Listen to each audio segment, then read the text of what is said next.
किसान वीरो तुसी भी जनाब बिजली तो परेशान ने बिजली वालियां उन्हां मोटरां तो परेशान ने जड़ियां बार बार सड़दियां पईयां ने। डीजल जनाब बड़ा महंगा हो गया है, बिजली जनाब रहिंदी नहीं, फसलां जनाब त्रिसियां सड़दियां पईयां मरदियां पईयां ने। ते ये नुकसान तुसी किन्नी कु देर बर्दाश्त कर लै सो। हुण जनाब इस नुकसान नूं भुल जाओ। नवी टैक्नोलॉजी के जनाब पंप आ गए ने। भाई ने जनाब नवी टैक्नोलॉजी का इत्थे पंप लगाया हुआ है। भाई रांदे तू गलबात पूछांगे। ये नवी टैक्नोलॉजी जनाब इदां दी है कि घट तो घट सोलर प्लेटां ते पूरी पावर देंदी है मोटर। बिजली का जनाब बिजली के बिलों तो थोड़ा छुटकारा और सारी उम्र थानू इहदी टेंशन भी नहीं होनी और पूरी पावर नाल इहने पानी देना है। मेरे नाल तुसी देख रहे हो, बाकी गलबात भाई नाल। अस्सलाम वालेकुम भाईजान। वालेकुम अस्सलाम भाईजान पहले तो अपना तारफ करांदे चलो। मेरा नाम अख्तर खान है जी, फराम कुन्नल भाईजान ये नवी टेक्नोलॉजी दा पंप तुसी केड़ा लगवा रही है और इस तो पहले तुसी केड़ा पंप इस्तेमाल करदे सी? इस तो पहले सारा सा पीटर इस्तेमाल करेंदे आसे। अच्छा जी। ओ देखो डीजल इतना महंगा हो गया जो साड़ियां फसलां सुक वैंदियां ने। अच्छा जी। ते पानी ना ही पूरा होंदा थे, खर्चे इतने आन जो भाई साडा नुकसान होंदा है। अच्छा जी। उस तो बाद असो डीजल ओ पीटर इंजन वेच जीता है। हाँ जी। ओदी जगह ते असें शदाद पंप दा BLDC 3 इंच दा पंप लाया। अच्छा जी। ये माशाल्लाह बेहतर काम कर रही है। अच्छा भाई जी ये शहजाद पंप्स दा जेड़ा है ना बड़ा नाम है। ये बड़ा नाम है। ते ये पंप भी तुसी लगवाया, इहदा रिजल्ट तुसी कैसा पाया है?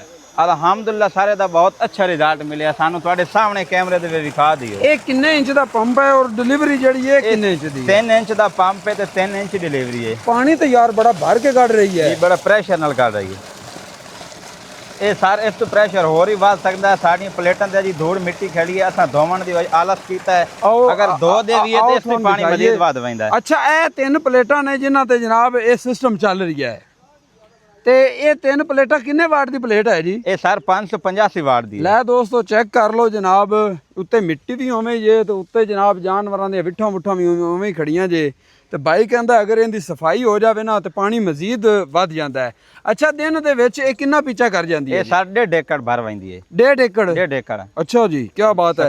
अच्छा इहदा बोर किन्ना किन्ने फुट तो जेड़ा ना पानी उठा रही है? सर 80 फुट दा बोर है ते जेड़ा वाटर लेवल इत्थे वो 15 तो 20 फुट है। अच्छा ये बोर किदां दा हिक्को ही है या बोर जोड़े हुए है तुसी? ये हिक्को ही बोर है सर। हिक्को ही बोर है। अच्छा ये इन्वर्टर नहीं हैगा, इन्नू कहंदे ने कंट्रोलर। ये तुसी वखरा खरीदा ये पंप दे नाल ही मिला? पंप दे नाल ही आया जी। नाल ही आया है? नाल ही आया जी। अच्छा जी दोस्तों इहदा काम है जी करंट नू मेनटेन करते पंप नू देना ते ए जनाब जमीन नू पानी लगा खड़ा जे। ठीक है जी। ए पंप चला खड़ा जे ते ए चेक कर लो जनाब, मैं हथ लगाई खड़ा जे ते बिल्कुल जनाब मोटर गर्म है ही नहीं। अच्छा ये किन्ने को देर दा हुण पंप चला खड़ा है? ये सर तकरीबन आधा घंटा 45 मिनट चल गए तो थोड़े सामने रिजल्ट है पानी जेड़ा बारी। ये बहुत इन्नी देर चल भी गया, रिजल्ट पानी भी इन्ना फिरा खड़ा है, फिर ये जेड़ा गर्म हाले तक नहीं होया। ये सर काम ही नहीं करदी है, गर्म होंदी ही नहीं। इनू किन्ना अरसा हो गया लगे नू? ये सर असं 1.5 साल तो चला रहे हैं, कोई इस टाइम तक काम नहीं निकलिया। किसी तरह का कोई काम नहीं है? कोई काम भी नहीं है। क्या बात है जी। लो दोस्तों ये है जनाब नवी टैक्नोलॉजी की बदौलत शहजाद पंप्स वालियां दा जनाब ये BLDC जनाब पंप हैगा जी। ठीक है जी, ब्रशलैस टैक्नोलॉजी दे विच और ए कंट्रोलर जनाब नाल ही मिल जांदा जे। ये महंगे इन्वर्टर लवन की भी थानू जरूरत नहीं, बिल्कुल छोटा जिहा पंप है लेकिन पूरी पावर अपनी लगांदा है। तो पूरी पावर नाल जनाब ये 3 इंच की डिलीवरी भर ते निकाल रही है और तकरीबन 100 फुट तो जनाब ये पानी उठा लिया है।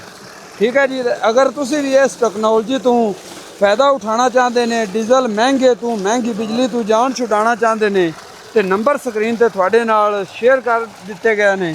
इन्हां नंबरां ते राबता करके तुसी भी जनाब इहदे बारे मजीद मालूमात हासिल कर सकते हो। मिलते हैं इंशाअल्लाह अगली वीडियो नाल। अल्लाह हाफिज़।